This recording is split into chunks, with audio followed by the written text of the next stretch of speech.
Out beyond ideas of wrongdoing and right doing, there's a field. I'll meet you there.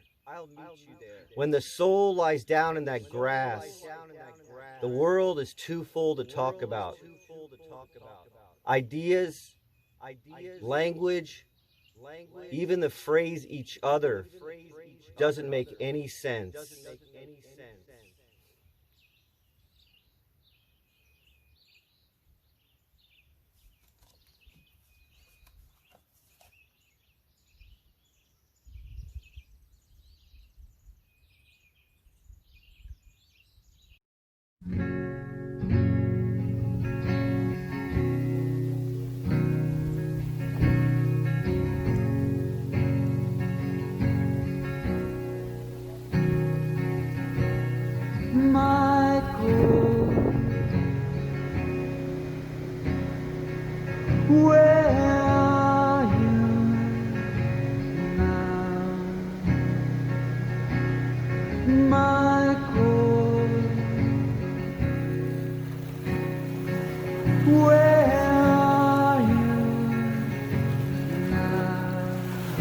My excitement, the last time you called, it slipped again to ask your whereabouts.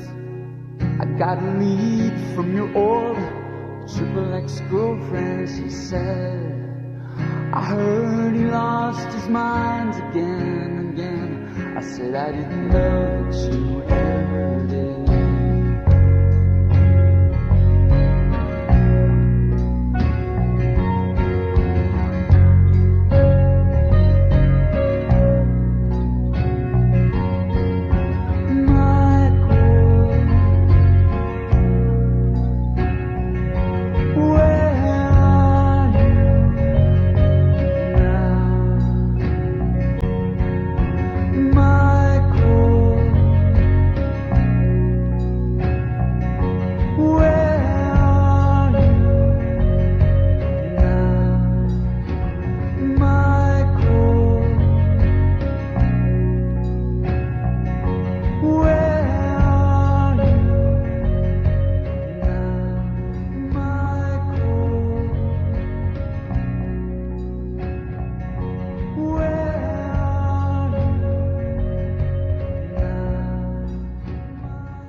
Surrender to Your Source, On the Road to Awe, by Michael Watsun Atkinsun.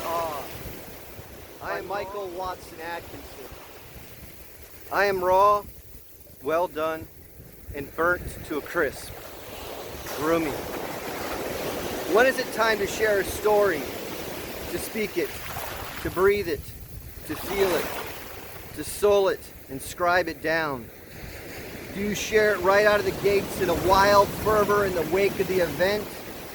Or do you let time pass and share the pensive yarn with retrospective clarity long after the embers have turned to ash in the ceremony of the letting go? Do you start at the beginning, the middle, the end, and weave a tale depending on the emotive sequence you resonate with at that moment in time? Should the style be formal and academic, or should it be poetic and innovative, or a mix of the two? Should it be concise with just the basic facts, or the length it needs to be when it stops writing itself?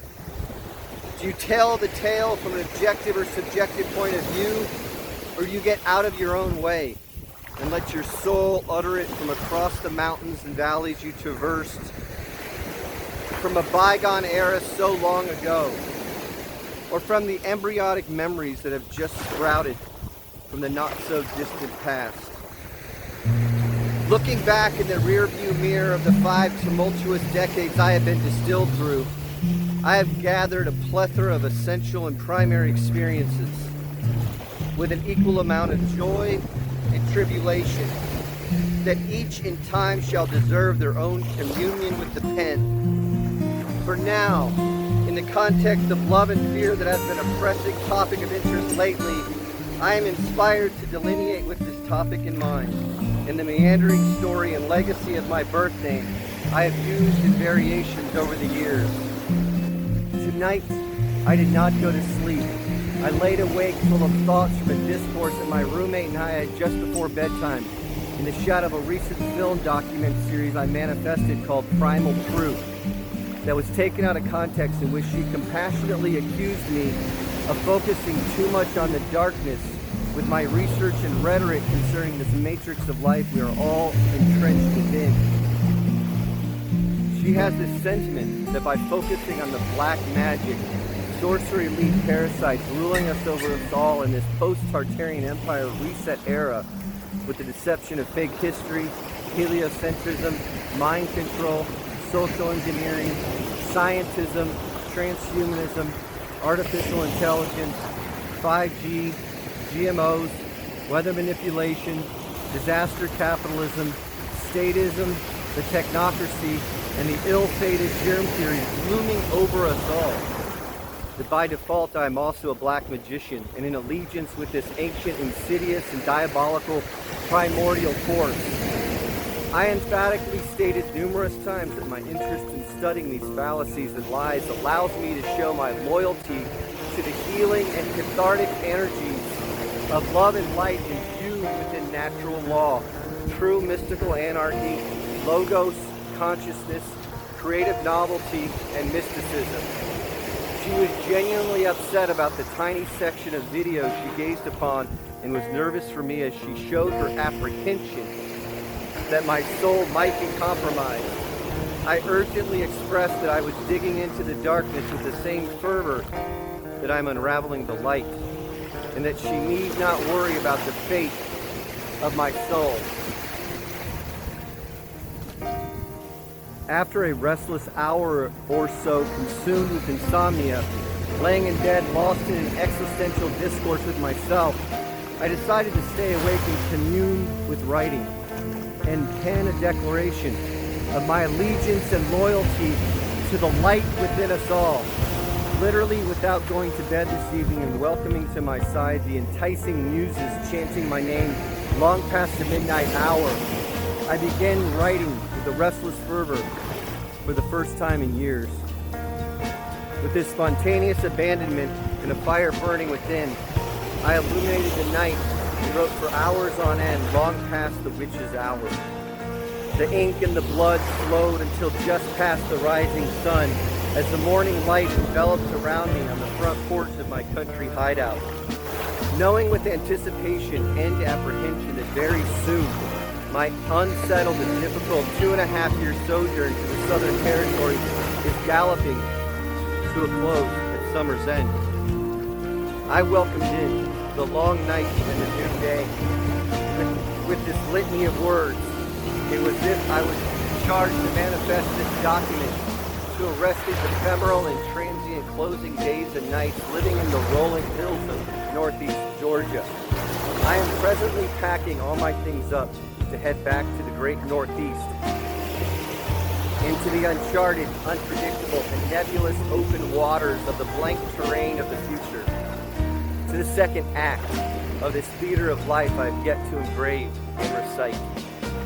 This thoughtful and pensive nocturnal contemplation amidst these words is my response to a conversation that kept me restless and sleepless. I attempted to respond to her inquiry with radiating compassion, intuition, and logic. I hope that this symposium of words shall calm her restless and loving heart. And for whomever shall gaze upon these pining words, know that your friend in Lux is on the spiral path, ascending the mountain of light, back to God, back to God.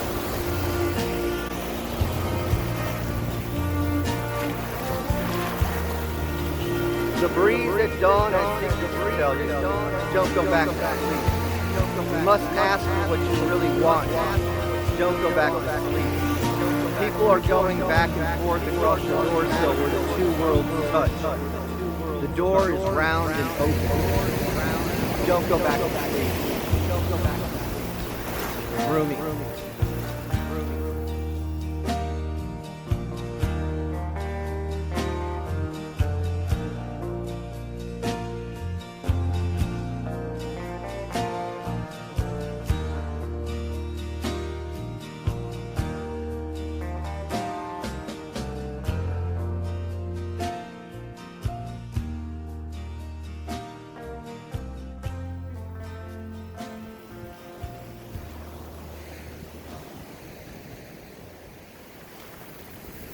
Before I begin to unravel this inquiry and dig deep into the self-imposed soulful inquisition, I must mention as a caveat two particular moments in my early spiritual development that profoundly shifted my awareness and put me passionately, with conviction and fortitude, in the realm of the light. The former was in the context of astral projection and lucid dreaming, and the latter in the entheogen ceremony of ayahuasca. I shall share these two relevant empirical anecdotes in the context of this pressing and urgent esoteric rhetoric. Back in 1993, the same year that I was attending my last semester of art school in southern Indiana, the same era I started using my middle name of Watson, and the same moment in time that my twin brother and I started tattooing, I had a direct experience with the light and dark on the astral plane. Ever since I was a young lad, I have had inadvertent lucid dreams and out-of-body experiences. I could talk at length about this era, but we'll just share one relevant story in the spirit of brevity. I remember vividly asking one night if God and love existed right after I had an out-of-body experience, also known as an OBE, in full lucidity. And I was immediately lifted up with my torso being pulled upward, with arms gently resting to my sides and my head bent backward. I was looking up into a glowing ball of pure white light. The energy that flowed throughout my entire being was reverberating through all my chakras and cells on a quantum and subtle energy level from crown to base with the most loving, caring, compassionate, and healing force fathomable. I was presented with a river of light energy roaring through me like a kundalini experience beyond comprehension and profoundly transcendental. I genuinely believe I was gazing upon in the presence of the Creator in the enchanted realm of the highest high.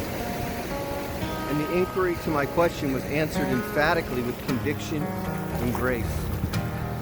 On the contrary, during the following nightfall, after finding myself hovering again lucidly above my sleeping body, I was instantly attacked by a large demon from the side with no warning as I rolled into a struggle fighting with this vicious and imposing entity.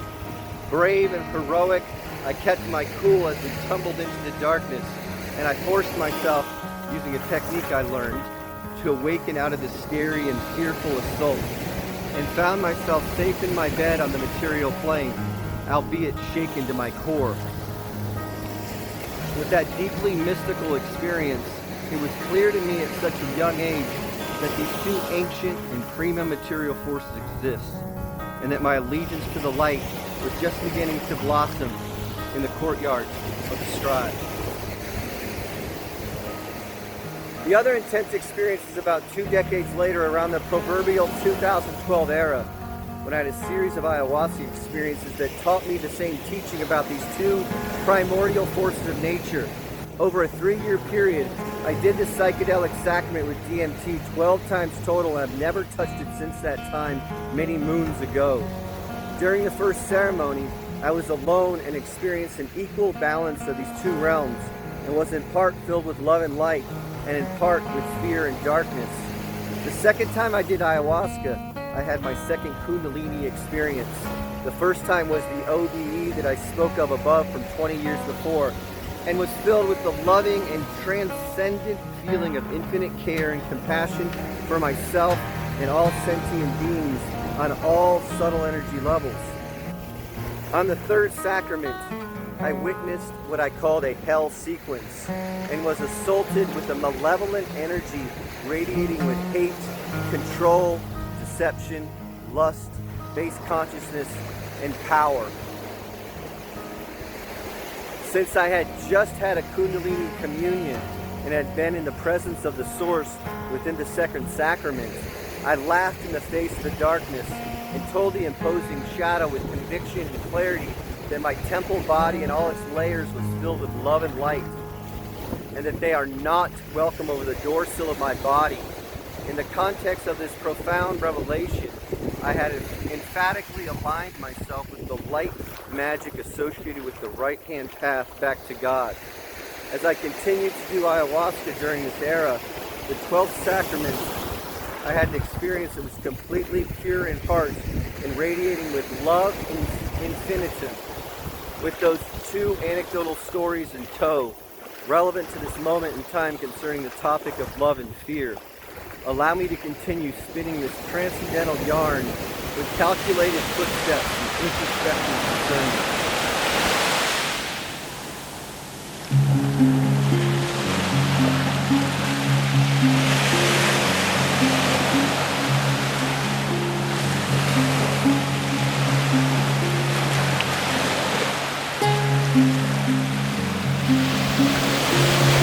The sacred masculine archetype is, in part, riddled with the sacred warrior, and I am called with the need to know with certainty when a threat is close to the village, the tribe of friends and family that I'm charged to protect on a spiritual and corporal level. I have no choice but to defend the health and longevity of myself and the comrades I love.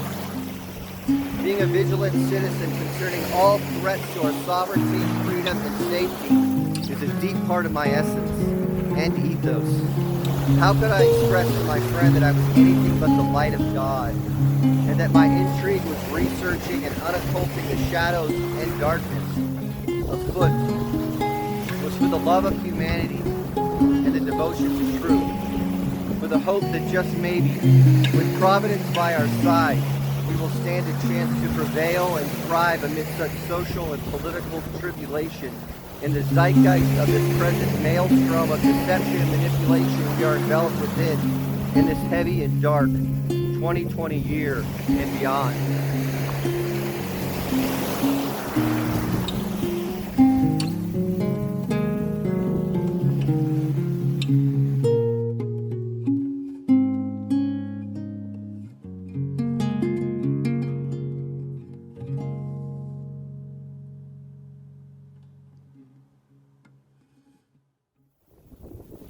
Now, more than ever, I keep being pulled to the archetypes and mythos around the Archangel Michael and its relative and powerful meaning, who is like God, and how this mythic being was charged to fight the darkness and, so to speak, slay the dragons.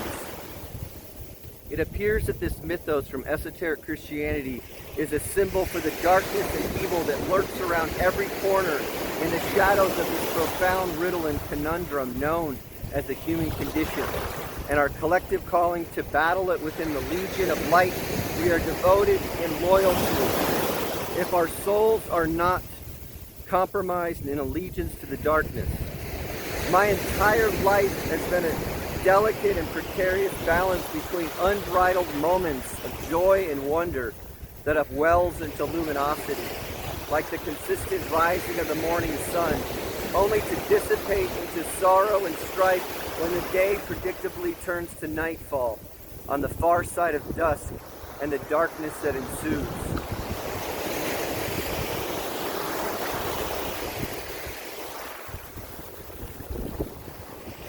This ancient transcendental sky clock above appears to be a star-field disk, and a glass firmament silently clicks by with enchanted wheels spinning high above, like the intricate mechanisms deep within a Victorian pocket watch.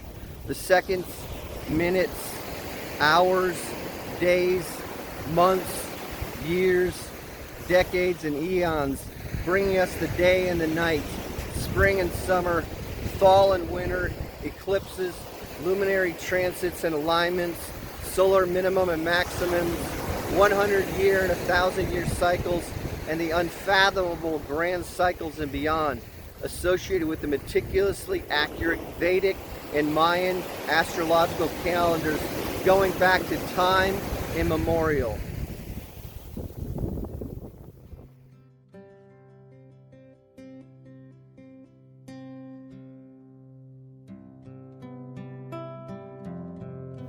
In the context of these poetic meanderings relevant to this metaphysical tale I am spinning, is the curious surrender and gratitude of finally accepting my birth name that I've been avoiding my entire life.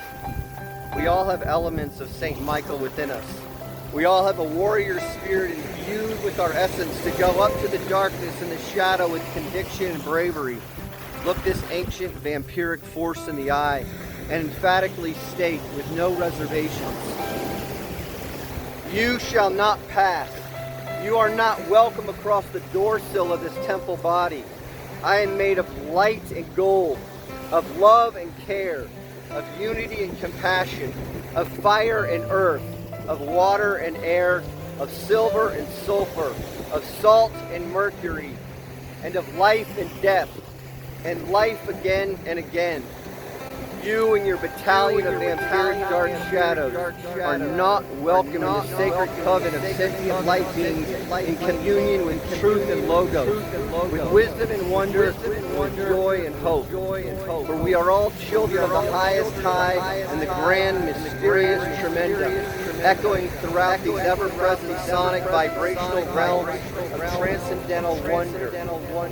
We all revel in the mystery and are in all of the great unknown realms in which we came from and will return. We shall all thrive in this illuminated tribe we are amidst. We shall turn our sorrow into joy, our tribulation into hope, and our pain into love on our path up the mountain, back to the source of creation itself. I have not used my full birth name, Michael Watsun Atkinsun, for over 27 years now, since I first started tattooing. When I came of age at the precious and innocent time blossoming into the age of 22, I left art school in my homeland in the Midwest region of Indiana, Michigan, and Ohio to head southbound to the legendary mystifying Athens, Georgia. One year before that move, in the year of 1993, I started addressing myself using my middle name of Watson, which is a tribute to my family tree lineage, referencing my father's side of the family. Since my birth year in 1971, up until that auspicious and exciting transition into early adulthood, I was to use ad nauseum the uneventful and nondescript moniker of Mike. Never once did anyone ever call me Michael or Watson, with the latter starting during the final days of college, when some close friends started calling me by my middle name, once they discovered and celebrated for the first time ever how unique and singular it was. After an artistically prolific 2-year run in art school from 1991 to 93, with a full scholarship at Columbus College of Art and Design in Columbus, Ohio, I was committed and connected to my middle name and the mystique and power that it radiated. especially as the decades slip by. In excitement for a transformation into a new era, I attempted to start using my middle name with my family and childhood friends to no avail when I moved back to central and southern Indiana. I was attending Indiana University in Bloomington, Indiana for only one semester just prior to quitting art school, in part due to financial limitations, to start tattooing full-time in the fall of 1993 with my twin brother Mitchell. It was not until my twin and I and a close friend Randy spontaneously moved to Georgia in the early summer of 1994 did the name change stick. I could not imagine being called anything else during this almost 3-decade span of time during my entire tattoo career, save some nicknames like Scry, Broken Arrow, Shams, and of course the bygone anarchist collective moniker of Triple Profit. During the iconoclastic and untethered creative time of the Blind Sight and Twine Street Apothecary era on the rocky coast of Maine from 2007 to 2018, only my close friends and kindred souls would use these affectionate and symbolic nicknames at times of fanciful gratitude, just under their breath at the break of dawn after a night of soulful convergence.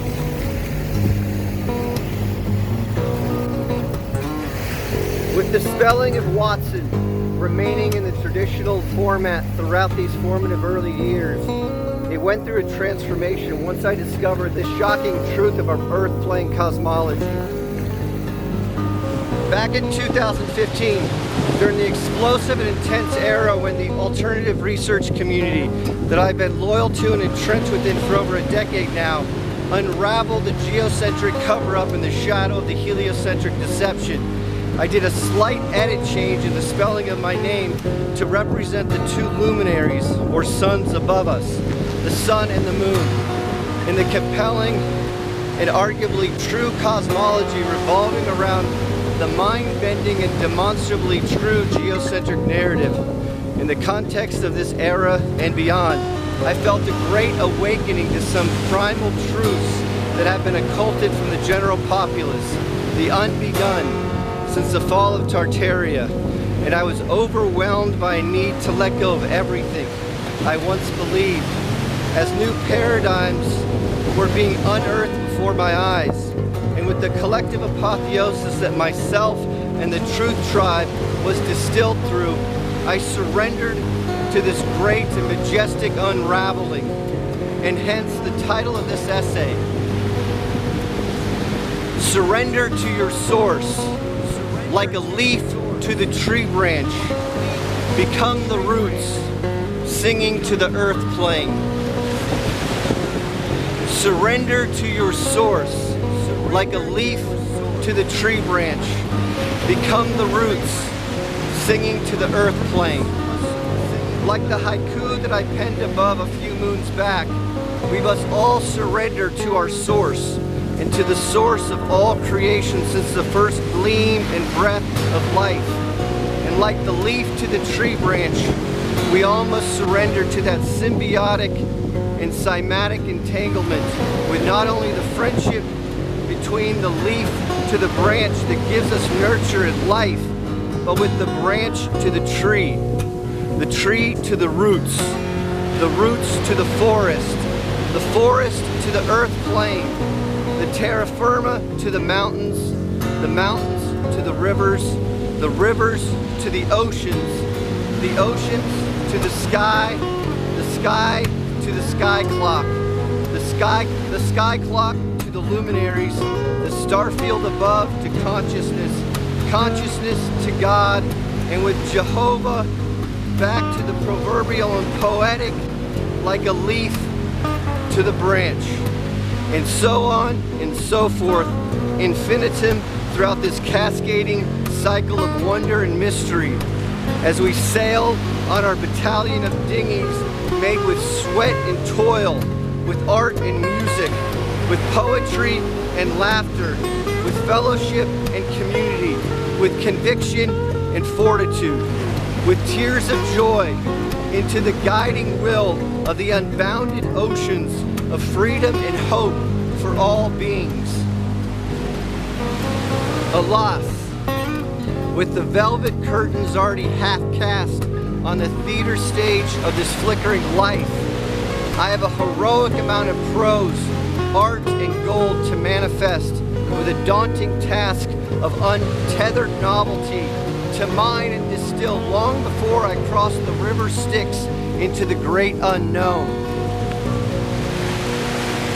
I plan on living to be 100 years old or more, and shall have another 50 plus years along this wayward path to look forward to, in which I am sure will be peppered with more sorrow and joy in harmony and balance. The forest of graphite and parchment are calling, the river of ink and brushes are flowing, and the choir of quills and the sacrament of all are singing to us all. If you are attuned and listening to these sacred cymatic and harmonic modulations, the path of the monk may be my path. A life of solitude and balance with community. Communion with the healing prana and the transcendental power of seasonal fasting. The love and devotion of autodidactic research and the elusive search for knowledge. The kinship between the poet artisan and the transcendent muse. In part with the cornucopia of other divine attributes and soulful sacraments echoing from high above, just may facilitate my longing for apotheosis when I take my last gasp of air and my first breath of ether.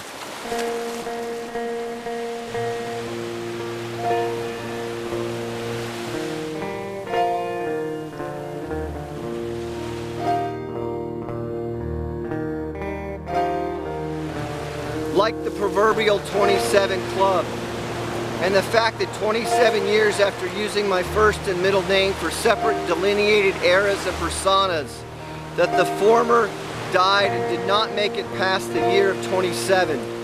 My former self and identity can be at rest in the same cemetery with Johnson, Hendrix, Jones, Morrison, Joplin, Cobain, Winehouse, and so many others.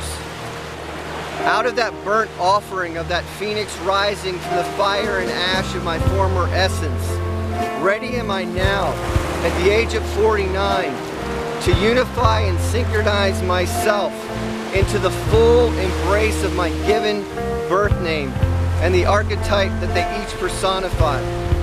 The alchemical transmutation, the marriage of the authentic sacred feminine and masculine, and what is known in the arcane and esoteric mystery school traditions hidden within Western alchemy, known as your great work, only to manifest when you are deep within 4 to 5 decades of the distillery and distillation of life.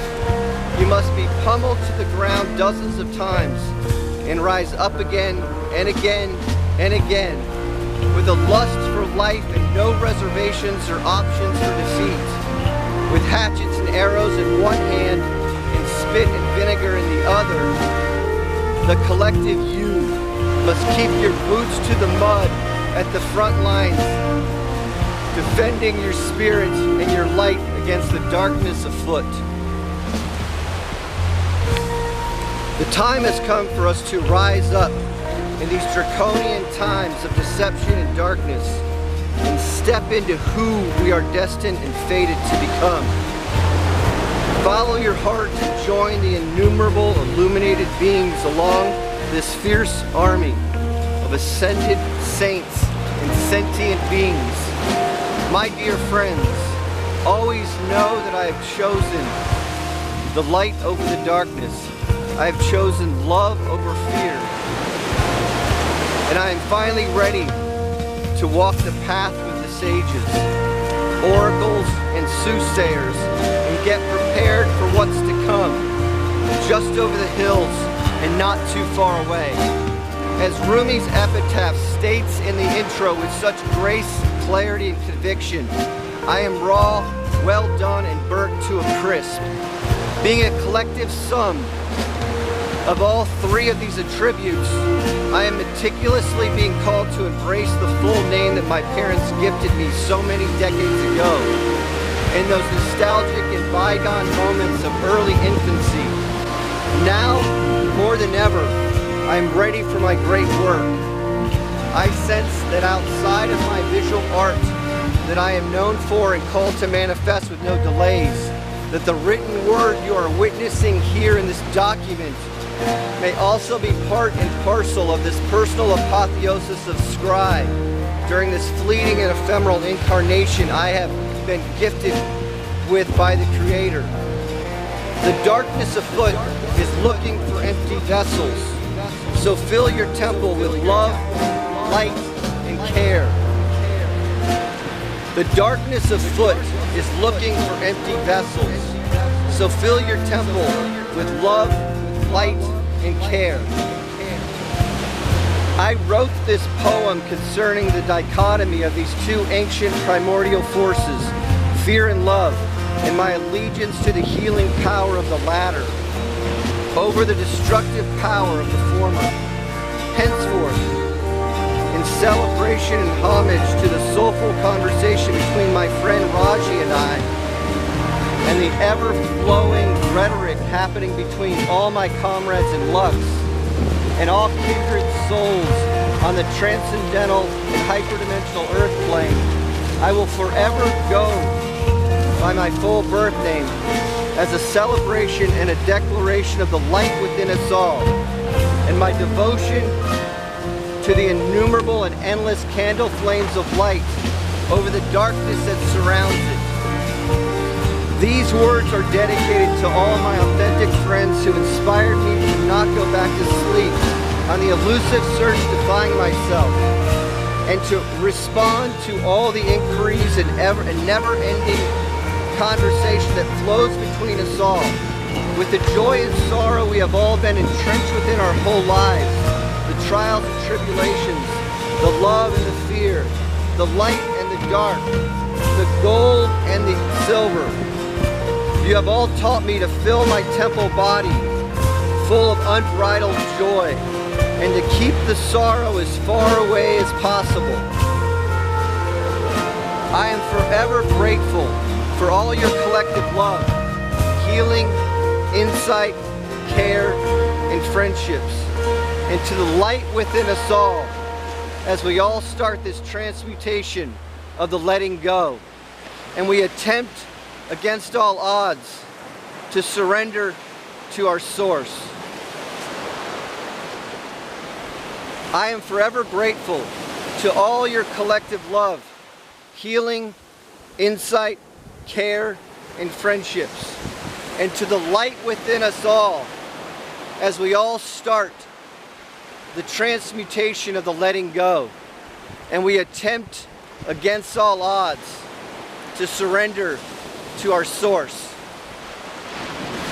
8 a.m., 8/21/2020, Colbert, Georgia.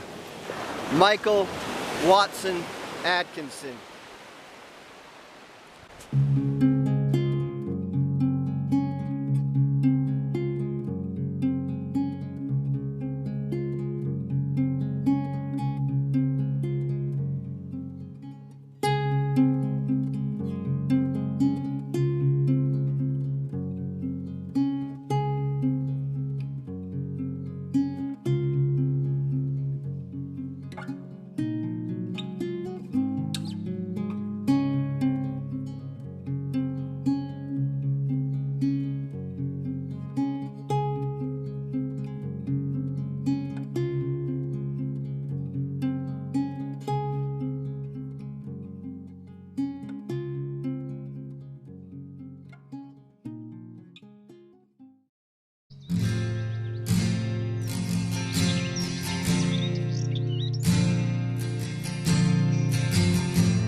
Somehow in my excitement, the last time you called, it slipped again to ask your hidden whereabouts. I got a lead from your old triple ex-girlfriend. She said, I heard he lost his mind again. I said I didn't know that you ever did.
The birds have vanished into the sky, and now the last cloud drains away.